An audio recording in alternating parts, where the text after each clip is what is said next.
Hello students, आप सभी का स्वागत है एक और नई वीडियो में। ये है SPIM सोलर पैनल इंस्टॉलेशन का चैप्टर 3 लास्ट वीडियो है। ये हमारी इंट्रोडक्शन टू फोटोवोल्टिक सिस्टम हम चैप्टर कर रहे हैं।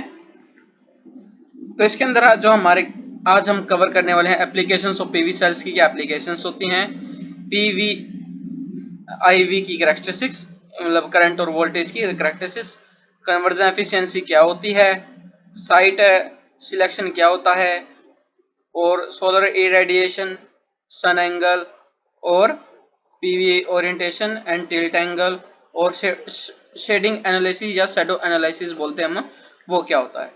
तो पहला हमारा टॉपिक है introduction to photovoltaic system. Photovoltaic system convert sunlight directly into electricity using semiconductor material like silicon. जो फोटोवोल्टिक सिस्टम है हमारा, उसके अंदर जो हमारी सनलाइट होती है, सूर्य की किरणें होती हैं, वो इलेक्ट्रिसिटी में कन्वर्ट हो जाती है। और उसको कौन करता है? सेमीकंडक्टर के मटेरियल होता है, जैसे सिलिकॉन तो या जर्मेनियम। तो हम ज्यादा सिलिकॉन का यूज करते हैं मटेरियल का पीवी सिस्टम को बनाने में। सेल्स के अंदर होता है, जिसके कारण जो हमारे सेल्स हैं सनलाइट को इलेक्ट्रिसिटी में कन्वर्ट करते हैं। When light protons strikes on the PV cell, जब लाइट के जो प्रोटॉन्स है वो स्ट्राइक करते हैं पीवी सेल के ऊपर, then knock इलेक्ट्रॉन्स, तो वो क्या कहलाते हैं? फ्री इलेक्ट्रॉन्स कहलाते हैं। क्रिएटिंग करंट फ्लो, वो फिर क्या करते हैं? इलेक्ट्रॉन्स करंट का फ्लो बनाते हैं। This simple principal powers entire houses, industry and even satellite in space. जो ये सिंपल सा प्रिंसिपल है, ये हर जगह को पावर देता है, जहाँ पे जैसे कि हमारे हाउसेज हो गए, इंडस्ट्री होगी, और ज्यादातर स्पेस में, जो हमारे स्पेस में सैटेलाइट्स वगैरह होगी, सब स्टेशन हो गए, तो वहां पे हम डायरेक्टली इलेक्ट्रिसिटी वायर्स के थ्रू तो नहीं भेज सकते, तो वहां पे हम सोलर पैनल्स का यूज करते हैं। वो सन एनर्जी को इलेक्ट्रिसिटी में कन्वर्ट करते हैं और हमारी जो सैटेलाइट है वो वर्क करती है सिग्नल्स को ट्रांसमिट करने में। अब एप्लीकेशंस ऑफ पीवी सेल्स की क्या होगी? जो solar PV cells are very ये वर्सटिलिटीज होते हैं। और let's look at the some important application, जो इनकी कुछ बहुत इम्पोर्टेंट हैं एप्लीकेशंस, हम वो देखते हैं। कंज्यूमर इलेक्ट्रॉनिक्स, जैसे जो हमारे कंज्यूमर है हम, तो उनके जो इलेक्ट्रॉनिक्स, हमारे जो मोबाइल वगैरह है या और अनदर थिंग्स इलेक्ट्रॉनिक्स की, तो उनमें uses. PV cells are use in calculators, calculator के अंदर, watches, toys and some electronic device के अंदर भी ये बहुत यूज होते हैं PV cells. These devices consume very little power and can run continuously without battery if sunlight is available। जो ये डिवाइसेस हैं, ये कंज्यूम करते हैं, बहुत कम पावर को कंज्यूम करते हैं, और ये इनके अंदर बैटरी नहीं होती है टॉयज वगैरह के अंदर, तो ये सीधा सनलाइट से चार्ज होके पावर करते हैं। ट्रांसपोर्टेशन के अंदर भी आजकल जो हमारे कार्स वगैरह बन रही हैं, इलेक्ट्रिक कार्स वगैरह, तो ट्रांसपोर्टेशन सोलर ईवी के ऊपर ही बेस है वो, कि उनके अंदर सोलर पैनल इंस्टॉल कर देते हैं सोलर सेल्स को, और वो चलती हैं, पावर करते हैं। Solar cars and solar buses use PV cells to power their batteries. Even trains in some countries have solar panels installed on the roof to power fans and light। जो कुछ countries में trains के अंदर ही जो solar panel install किए गए हैं, जहाँ पे उनके रूफ के ऊपर, कि वो फैंस और लाइट्स को ऑन पावर दे सके। लाइटनिंग के अंदर भी हम ज्यादातर यूज देखते ही हैं। कुछ कॉलेज या स्ट्रीट लाइट्स, या कहीं आपने देखा होगा कि कुछ लैंप्स के ऊपर, पोल्स के ऊपर, लैंप को पावर करने के लिए सोलर पैनल का यूज किया जाता है, एनर्जी को स्टोर करने के लिए। तो street light is rural and remote areas often use solar powers LED lamps. This reduce electricity bills, ये बहुत इलेक्ट्रिसिटी बिल्स को और इलेक्ट्रिसिटी कंज्यूमशन को बहुत कम करता है, कि हमारे जो सब स्टेशन वगैरह हैं उनके ऊपर कम लोड होए। And avoid the needs for long transmission lines, ज़्यादा ट्रांसमिशन के लिए ये अवॉइड करता है। जैसे कि यहाँ से गांव तक कोई मतलब वायर लगानी है, तो वो नहीं लगाएंगे और वहाँ पे solar panel, solar poles install कर देंगे, तो जो लाइन का ट्रांसमिशन का खर्चा है वो बच जाएगा। तो रेजिडेंशियल रूफटॉप्स के लिए भी यूज होते हैं, जैसे हाउसेस के ऊपर हाउस ओनर होते हैं जो इंस्टॉल करते हैं पीवी पैनल्स को इलेक्ट्रिसिटी जनरेट करने के लिए डेली यूजेस के लिए। In in many cases excess energy supplied back to the grid through net material. कुछ केसेस में ऐसा होता है कि जो एनर्जी ज़्यादा हो जाती है तो अच्छा मौसम हो तो जो सनलाइट हमें अच्छी मिलेगी, जिसके कारण जो सोलर पैनल है वो अच्छी एनर्जी जनरेट करेंगे। तो उसमें जो एक्स्ट्रा यूजेज नॉट यूजेबल जो एनर्जी होगी जो हम यूज नहीं कर पा रहे, तो वो नेट ग्रिड के थ्रू वो चली जाएगी। और नेट मीटरिंग होती है जिसके कारण हमने जब आखिरी मंथ्स 2-3 मंथ्स के बाद जो हम बिलिंग करते हैं तब उस टाइम नेट मीटर क्या करता है, वो पूरी की कितनी हमारे कंज्यूमर से ग्रिड में एनर्जी गई है तो उसका वो मीटरिंग करते हैं और उसके अकॉर्डिंग वो हमारे जो डिस्काउंट या फीस देते हैं, मतलब पे करते हैं, हमें पे करते हैं, ना कि हमें उनको पे करना पड़ता है। कभी चांसेस होता है कि अच्छा मौसम ना हुआ तो हमें उनको पे करना पड़ता है जब हमने ग्रिड से एनर्जी ली हो, अदरवाइज हम ग्रिड को देते हैं जब अच्छा मौसम होता है तो एनर्जी ज्यादा बनाई होती है तो सोलर पैनल है। डिफेंस एप्लीकेशंस में ज्यादातर इसका बहुत देखा यूज होता है, क्योंकि जो हमारे फौजी भाई हैं या और भी डिफेंस एरिया में, तो वहां पे जो हमारे इलेक्ट्रिसिटी है वो जगह जगह नहीं हो सकती, ना हम जगह जगह पोल्स लगा सकते हैं, तो इसलिए हम वहां पे सोलर चीजों का यूज करते हैं पावर करने के लिए इक्विपमेंट को। So PV cells are not just about homes. जो पीवी सेल्स है वो सिर्फ घर घर के लिए नहीं बने, वो vehicles, defence equipment, street light and even satellite space तक भी पहुंच गए हैं। अब हमारे पीवी की कैरेक्टरिस्टिक्स है कि पीवी कर्व, जो पीवी है फोटोवोल्टिक में उसका जो आईवी वोल्टेज और करंट का जो कर्व है तो उसकी कुछ कैरेक्टरिस्टिक्स है। The IV curve in the head of PV system analysis. It is a graphics that show how current varies with voltage for solar panel. Solar panel के अंदर जो करंट और वोल्टेज है वो कैसे राइज करते हैं, मतलब इंक्रीज होते हैं, और कैसे एक दूसरे के ऊपर डिपेंड होते हैं। जैसे इंपॉर्टेंट पॉइंट है हमारा शॉर्ट सर्किट करंट के अंदर आईएससी के अंदर, उसके अंदर जो मैक्सिमम करंट डिलीवर होएगा when the terminals are shorted. जो हमारे जो टर्मिनल्स हैं वो शॉर्ट किए जाएंगे जब V इक्वल्स टू 0 होएगा तो उसके अंदर हमने मैक्सिमम करंट मिलेगा। This depends directly on sunlight intensity. ये डिपेंड करता है सनलाइट की इंस्टेंसी पे कि कितनी सनलाइट है, मतलब हाई है या लो है या मीडियम है सनलाइट। तो more sunlight is equal to high ISC short circuit current. Open circuit voltage क्या होता है, वीओसी। जो मैक्सिमम वोल्टेज होगी जब कब होगी, जब हमारा करंट जीरो होएगा। करंट के केस में वोल्टेज जीरो होनी चाहिए और वोल्टेज के केस में करंट जीरो होना चाहिए। This depends more on the material. ये मटेरियल के ऊपर और डिजाइन के ऊपर निर्भर करेगा कि जो हमारे पीवी सेल्स है, और सनलाइट के ऊपर भी डिपेंड करेगा कि वोल्टेज जीरो होगी और साथ में मटेरियल हमने कौन सा यूज किया है, सिलिकॉन किया है, जर्मेनियम किया है, कैसा है उसका डिजाइन, सोलर पैनल छोटा है बड़ा है या सनलाइट उसके ऊपर ज्यादा आ रही है कम आ रही है, तो वो सारी चीजें निर्भर करती है। Maximum power point MPP, the point on curve where the product I into V is maximum. Maximum power point कब होता है, जब ऑन द कर्व के अंदर जो हमारा कर्व है तो उसके अंदर जो वोल्टेज और करंट का मैक्सिमम इनटू होएगा, मतलब जोड़ होएगा, सॉरी गुना होएगा, तो हम उसको मैक्सिमम पावर पॉइंट कहते हैं। This is the sweet spot where the solar panel works more efficiently.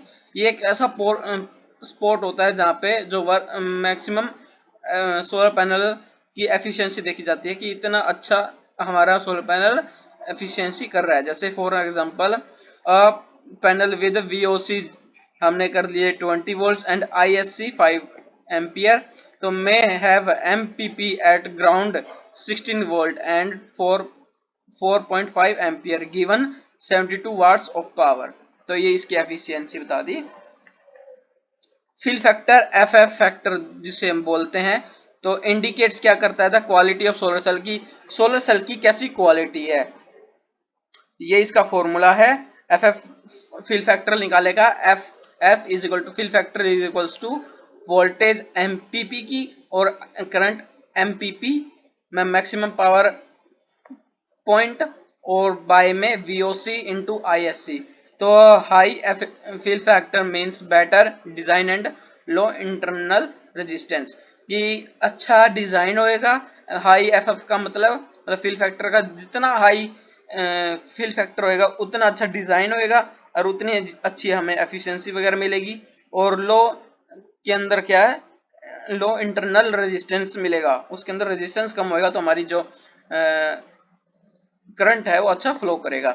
In real system जो maximum power point trackers MPPTs are use in solar inverters to ensure panels always operate at MPP even if sunlight changes during the day. जो sunlight है वो during day time थोड़ी बहुत change होती रहती है, क्योंकि हमारा जो सन है वो स्टेशनरी ऑब्जेक्ट नहीं है। तो इसके अंदर क्या होएगा, जो रियल सिस्टम्स के अंदर जो हमारा मैक्सिमम पावर पॉइंट ट्रैक्टर होएगा वो यूज किए जाते हैं सोलर इन्वर्टर्स के अंदर होते हैं जो, और वो इंश्योर करते हैं कि panels always operate at MPP maximum power point पे ही ऑपरेट करें। और कन्वर्जन एफिशिएंसी, अब कन्वर्जन एफिशिएंसी क्या होती है कि हमारा जो सोलर पैनल है वो कितनी एनर्जी पे मतलब सोलर पैनल कितनी सनलाइट लेके इलेक्ट्रिसिटी कन्वर्ट कर रहा है, कि उसकी एफिशिएंसी क्या है इलेक्ट्रिक सनलाइट को इलेक्ट्रिसिटी में कन्वर्ट करने की। तो इसके लिए एक फॉर्मूला आता है, N equals to output electricity in solar panel into 100 beta is equals to FCA tax output electricity power. ये सॉरी यहाँ पे ये थोड़ा सा वो हो गया था, तो ये ऐसा लिखा जाएगा, ये मैं बता देता हूँ। N इक्वल्स टू हमें आउटपुट की हमारी कितनी आउटपुट हमें मिली है बाय में इनपुट की हमें कितने इनपुट हमने दी थी। जैसे कि सोलर पैनल जब सनलाइट सोलर पैनल के ऊपर स्ट्राइक करेगी तो हमें इनपुट में कितनी मिल रही है पावर, और कितनी आउटपुट हमें जब हम यूज कर रहे हैं तो कितनी आउटपुट लग रही है, इनटू में 100 करेंगे तो हमारे वो फॉर्मूला हो जाएगा।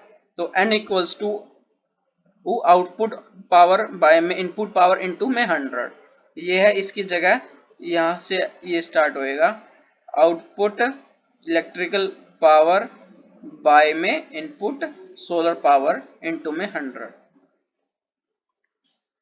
फैक्टर अफेक्टिंग एफिशिएंसी, जो फैक्टर क्या क्या फैक्टर होते हैं कि एफिशिएंसी को इफेक्ट करेंगे। जैसे वेवलेंथ ऑफ लाइट, कि लाइट की कैसी वेवलेंथ है, तो PV cell response best to visible light, visible light के ऊपर ही वो बेस्ट रिस्पॉन्स करेंगे। टू मच यूवी और इंटरफेस रिड्यूस एफिशिएंसी, ज्यादा लाइट होएगी या यूवी रेडिएशन ज्यादा होएगी तो उसके अंदर क्या होएगा, जो एफिशिएंसी होएगी वो सोलर पैनल्स की कम हो जाएगी, जिसके कारण हमें अच्छी रिस्पॉन्स नहीं मिलेगा, अच्छा आउटपुट नहीं मिलेगा एनर्जी का। इन्वायरमेंटल कंडीशन, हाँ एनवायरमेंटल कंडीशन मस्ट होती है, बहुत जरूरी होती है, क्योंकि वहाँ पे अब हम राजस्थान में मान लो कि सोलर पैनल लगा रहे हैं तो वहाँ पे ज़्यादा डस्ट उड़ती रहती है, तो सोलर पैनल्स अच्छी एफिशिएंसी नहीं दे पाएंगे, अच्छी आउटपुट नहीं दे पाएंगे, तो वहाँ पे हम वो नहीं लगाएंगे। तो जहाँ पे क्लाउड्स ज़्यादा ना हो, डस्ट ना हो या पोल्यूशन ज़्यादा ना हो, तो वहाँ पे हम नहीं लगाएं, तो ये बेहतर हमको आउटपुट देंगे। और टेम्परेचर का भी हम ध्यान रखेंगे कि टेम्परेचर जहाँ पे ज़्यादा होगा वहाँ पे हम रेजिस्टेंस भी ज़्यादा होगा, जिसके कारण जो सेल्स हैं वो रिड्यूस करेंगे वोल्टेज को, तो हम वहाँ पे ना लगाएं। जितना टेम्परेचर ज़्यादा होगा 25, हमारा जो सोलर पैनल है वो 25 सेल्सियस पे काम करता है, उससे ज़्यादा हुआ तो हम वहाँ पे यूज़ नहीं कर सकते 15 से 25 तक। ये क्वेश्चन भी आ सकता है, याद रखें कि 15 से 25 सेल्सियस तक ही जो टेम्परेचर होता है सोलर पैनल का बेस्ट आउटपुट के लिए होता है। उससे ज़्यादा होएगा 25 डिग्री सेल्सियस से ऊपर होएगा तो उसमें जो हमारी वोल्टेज है वो डाउन होने लग जाएगी, डिक्रीज होने लग जाती है। That's why panel produce less electricity in very hot conditions, के अंदर वो बहुत लो इलेक्ट्रिसिटी को प्रोड्यूस करते हैं। Reflection, some sunlight is reflected away from the glass surface, कुछ जो सनलाइट होती है वो ग्लास सरफेस होता है। हमने पहले पढ़ा था हमारी पहली वीडियोस में कि जो सोलर पैनल जब हम कंस्ट्रक्शन करते हैं तो उसके सबसे आखिरी जो लेयर आती है, सबसे टॉप वाली लेयर, उसके ऊपर कांच होता है, उसके उसके बाद सोलर शीट्स वगैरह, सोलर सेल्स होते हैं। तो जब ग्लास के ऊपर सनलाइट पड़ेगी तो उसमें क्या आएगा, वो रिफ्लेक्ट हो जाएंगी।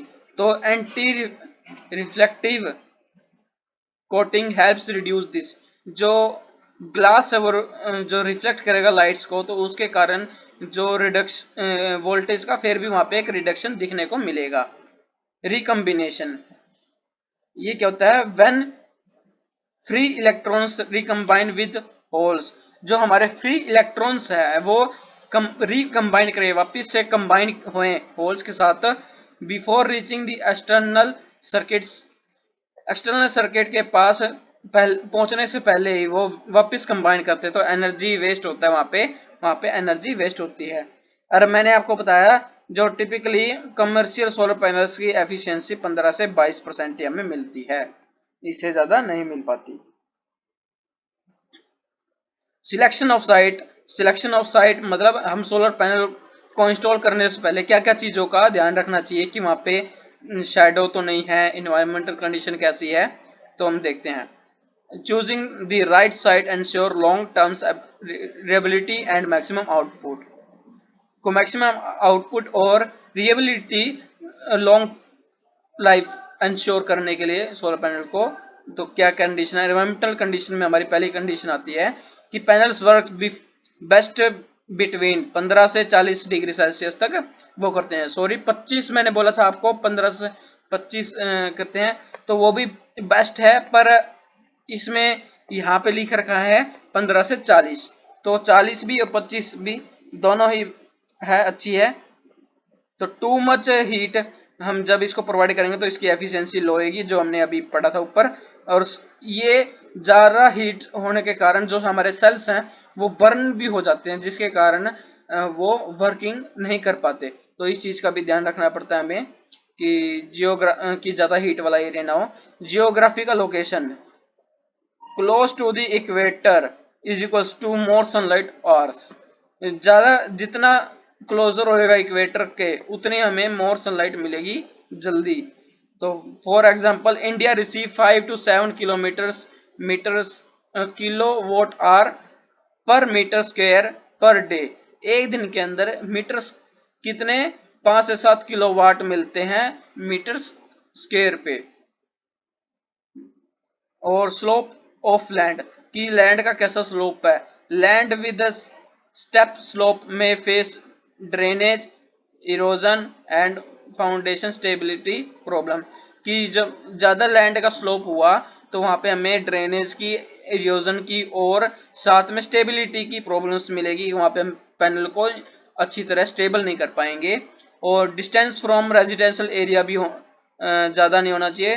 Project should not to be away, जो हमारे रेजिडेंशियल एरिया है उनसे ज्यादा दूर नहीं होना चाहिए, क्योंकि फिर उसमें हम ट्रांसमिशन लाइन ज्यादा हमें जरूरत पड़ेगी बड़ी, तो जिस कारण उसके वहां पे कॉस्ट भी ज्यादा लगेगी और पावर लॉसेस भी बहुत होंगे। क्योंकि ये जो हमारे सोलर पैनल हैं वो डीसी सप्लाई देंगे, डीसी हम कभी लाइंस के थ्रू मतलब वो नहीं कर पाते, ज्यादा दूर तक ट्रांसमिट नहीं कर पाते, तो हमें उसको एसी में कन्वर्ट करना पड़ेगा। इस यहाँ पे इस वर्किंग में जो जनरेशन में हमारा जो कॉस्ट है वो बहुत ज्यादा लगेंगी, कि पहले वो सोलर पैनल को इंस्टॉल करना पड़ेगा, फिर वहां पे डीसी को एसी में कन्वर्ट करने का, फिर ट्रांसमिशन लाइन से हाउसेज में देना पड़ेगा, तो इसमें ज्यादा कॉस्ट और पावर लॉसेस बहुत होंगे। और सोलर इरेडिएशन क्या होता है, solar irradiation, the solar irradiation is a power per unit area, की कितने यूनिट एरिया पर हमें पावर कितनी मिल रही है। तो जो इसमें हम मेजर करते हैं तो ऐसा यूनिट होता है इसका, वाट मीटर स्क्वायर होता है।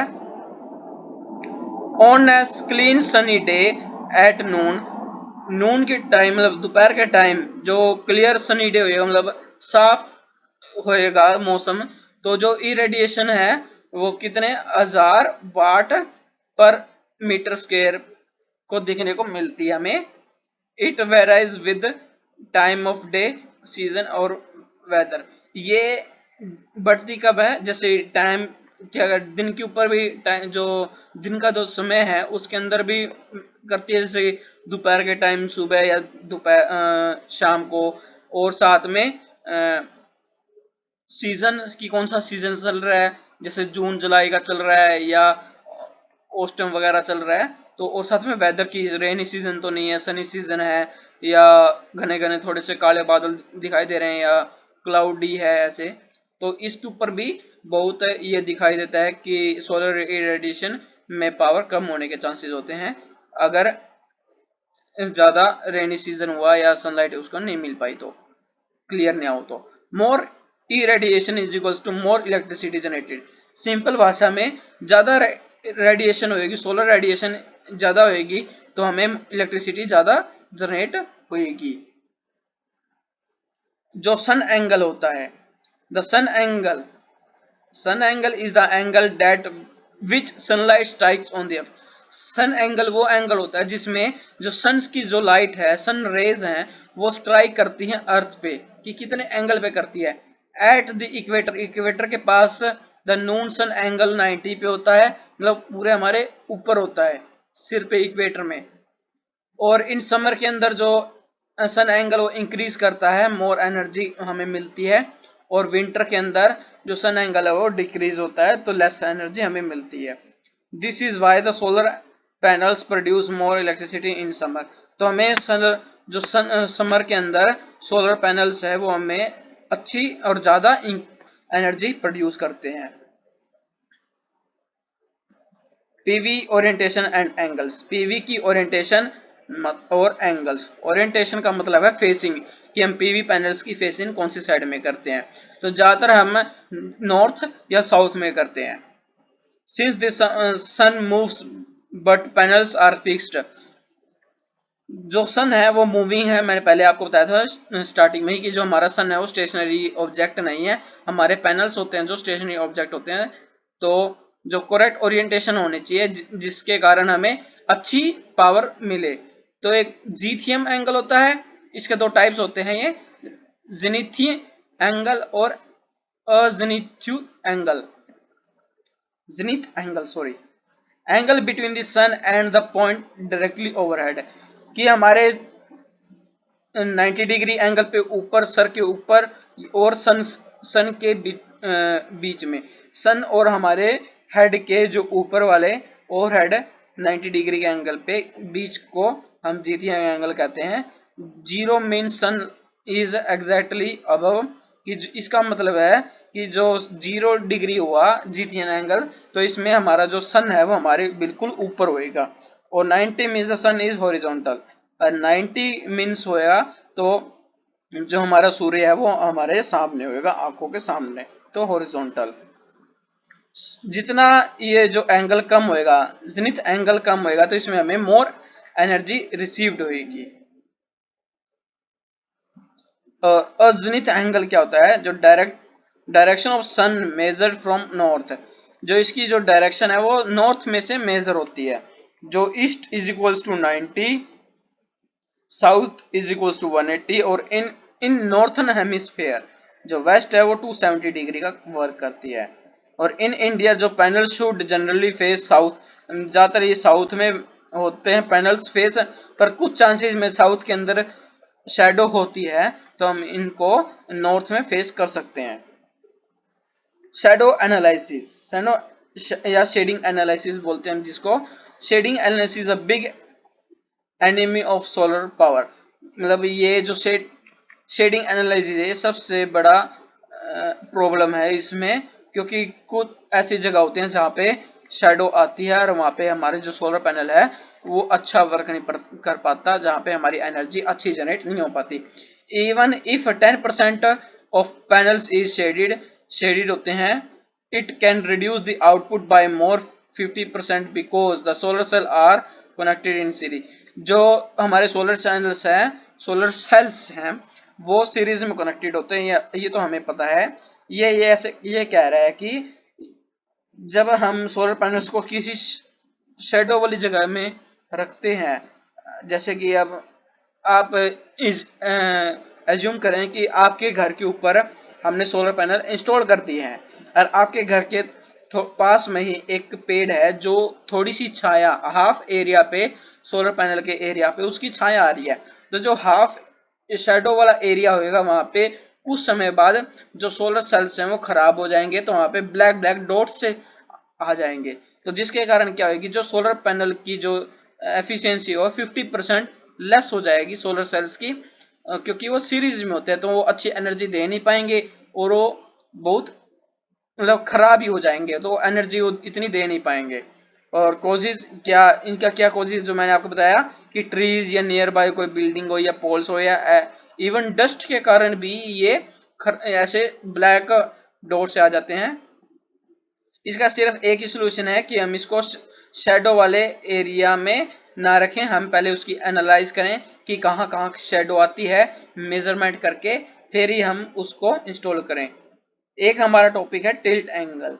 टिल्ट एंगल क्या होता है, जैसे हम सोलर पैनल को इंस्टॉल कैसे करें, कितने एंगल पे इंस्टॉल करें। तो tilt angle is equal to between the solar surface, solar panel के और ग्राउंड के बीच का जो सरफेस है उसमें उस उस चीज को हम एंगल बोलते हैं टिल्ट एंगल। ग्राउंड और सोलर पैनल के बीच का एरिया को टिल्ट एंगल बोलते हैं। Zero tilt is equal to जो पैनल है वो फ्लैट होएगा, मतलब पूरा धरती पे लेटा होएगा। जीरो टिल्ट एंगल हम उसको बोलेंगे जब हॉरिजॉन्टली देखें तो जो पैनल है वो धरती के पूरा ऊपर होएगा, फ्लैट होएगा मतलब लेटा हुआ होगा। और 90 एंगल टिल्ट एंगल हम बोल देंगे जब पैनल वर्टिकली एक दीवार की तरह पूरा सीधा खड़ा होएगा, तो हम उसको 90 बोलेंगे कि टिल्ट एंगल यहाँ पे 90 है। Best tilt angle depends on the latitudes, latitude के ऊपर डिपेंड होता है बेस्ट अच्छा से अच्छा टिल्ट एंगल। तो रूल ऑफ थंब, इसका जो टिल्ट एंगल का क्या रूल होता है, tilt angle is equal to latitude of location, location की क्या लैटिट्यूड्स है। एग्जांपल, जो दिल्ली का लैटिट्यूड है वो 28 डिग्री है और solar should be tilted at 28 for maximum annual output के लिए वहां पे होते हैं 28 डिग्री पे, तो इसलिए वहां पे अच्छी मैक्सिमम आउटपुट हमें मिलती है। जितना जैसे पहले हम वहां पे देखते हैं लैटिट्यूड कितना 28 पे है, तो हम 28 पे पैनल को इंस्टॉल कर देते हैं टिल्ट एंगल पे, जिसके कारण हमें अच्छी आउटपुट मिलती है maximum. Adjustable mountains can change tilt seriously, जैसे समर के अंदर लोअर टिल्ट होती है और विंटर के अंदर उनके अंदर हाई टिल्ट होती है। समर माउंटेन्स पे, जैसे माउंटेन्स के एरिया पे वहां पे विंटर में हाई और समर में लो। और यहीं पे हमारी वीडियो समाप्त होती है। अगर आपके जो इस वीडियो के जो नोट्स हैं या पीडीएफ के, वो आपको डिस्क्रिप्शन में मिल जाएंगे।